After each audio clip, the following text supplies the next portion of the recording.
Menegangkan rekaman percakapan terakhir tentara Ukraina di Laut Hitam sebelum ditaklukkan Rusia.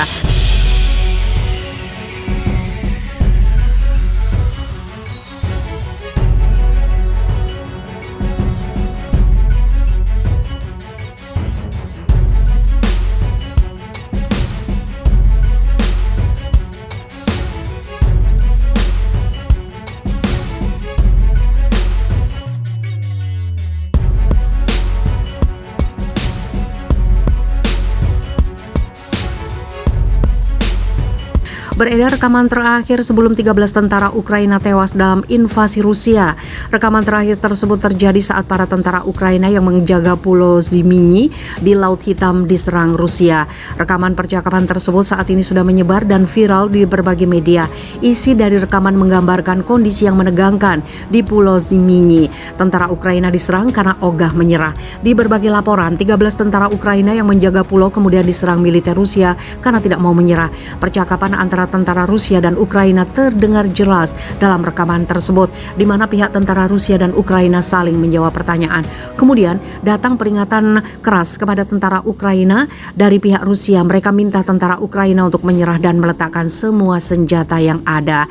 Saya meminta Anda letakkan senjata, menyerah untuk menghindari pertumpahan darah dan korban yang tidak diperlukan. Jika tidak, Anda akan diledakkan, kata salah satu prajurit Rusia. Disangka akan menyerah, tentara Ukraina malah memberikan respon menantang. Kapal perang Rusia, pergilah ke neraka, ucap tentara Ukraina. Tidak berselang lama dari percakapan tersebut diduga tentara Rusia membunuh 13 tentara Ukraina tersebut. Presiden Ukraina Volodymyr Zelensky yang sudah mendengar percakapan tersebut langsung memberikan gelar pahlawan. Tentara kami di Pulau Ziminy gugur secara heroik bertahan hingga akhir, kata Zelensky. Atas beredarnya percakapan rekaman itu, pihak Rusia merespon jika ke-13 tentara Ukraina tersebut tidak dibunuh. Pihak Rusia mengklaim jika ke-13 tentara Ukraina tersebut bagian dari 82 tentara yang menyerah. Hingga memasuki hari ketiga invasi militer Rusia Ukraina, tanda-tanda akan berakhirnya perang belum terlihat. Pihak militer Rusia terus bergerak maju mendekati ibu kota Ukraina, Kyiv, di tengah arus pengungsi rakyat Ukraina. Beberapa fasilitas negara yang vital sudah berhasil dikuasai pihak militer Rusia, sebut saja Bandara Homostel. Selain itu, depo bahan bakar untuk mensuplai ke militer Ukraina juga berhasil dikuasai. Hal yang sama dengan pembangkit listrik di Chernobyl yang berhasil direbut pihak militer Rusia. Diketahui bahwa militer Rusia melakukan serangan perdana pada tanggal 24 Februari 2020.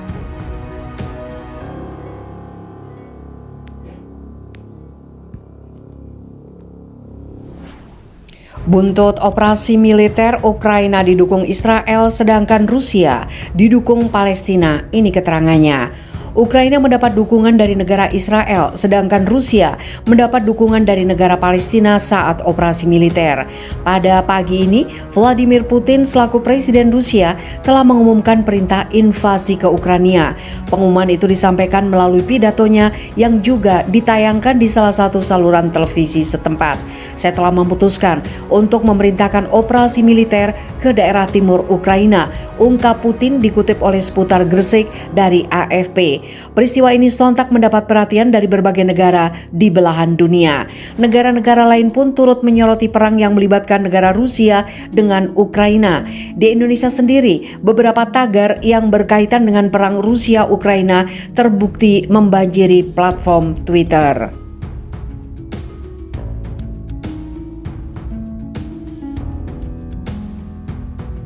Tagar-tagar tersebut seketika menjadi trending topik di Twitter pada hari ini. Selain Indonesia, negara lain yang juga beri perhatian kepada Rusia dan Ukraina adalah Israel dan Palestina. Akun resmi Twitter @Yerusalem_post menyampaikan informasi bahwa negara Israel mendukung Ukraina dan siap memberikan bantuan kemanusiaan.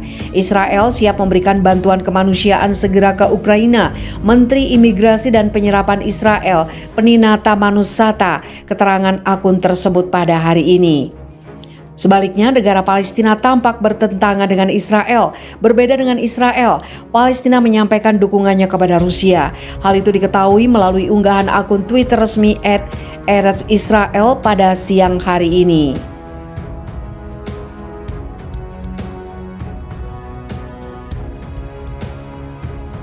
Unggahan tersebut menyebutkan nama negara-negara yang menyatakan dukungan untuk Rusia. Negara yang menyatakan dukungan untuk Rusia, Vladimir Putin malam ini tagar Ukraine invasion, Iran, Venezuela, Nicaragua, Houthi, Belarusia, Kuba, Suriah, Otoritas Palestina, dan Hamas. Tweet akun resmi tersebut. Berkaitan dengan informasi ini muncul spekulasi dan tanggapan dari para warganet. Kalau mau dibilang logis, negara seperti Palestina memang butuh negara yang jauh lebih kuat. Berharap kebaikan hati negara seperti Amerika Serikat hampir terasa seperti mustahil.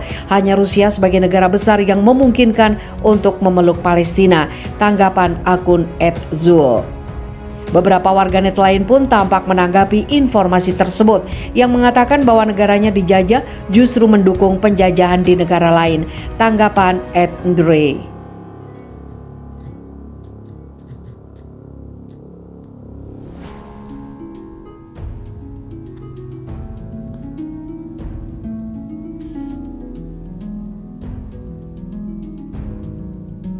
Putin perintahkan militer Ukraina lakukan kudeta, Presiden Zelensky siap dialog.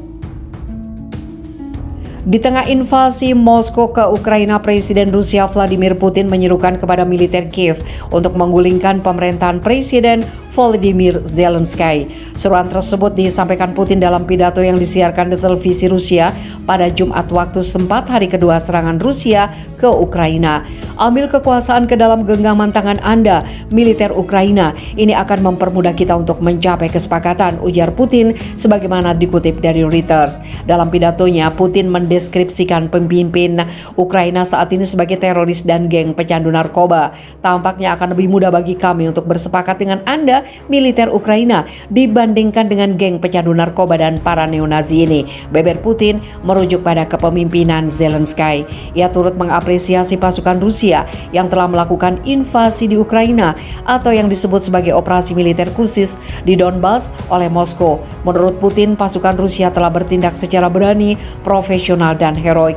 Sebelumnya dikabarkan Kremlin setuju mengirimkan delegasi ke Minsk, Belarusia untuk berdialog dengan Ukraina. Pasukan Rusia saat ini dilaporkan semakin mendekat ke pusat ibu kota Kiev. Mereka dikabarkan telah memasuki distrik Obolon berlokasi 9-10 km dari istana kepresidenan Ukraina.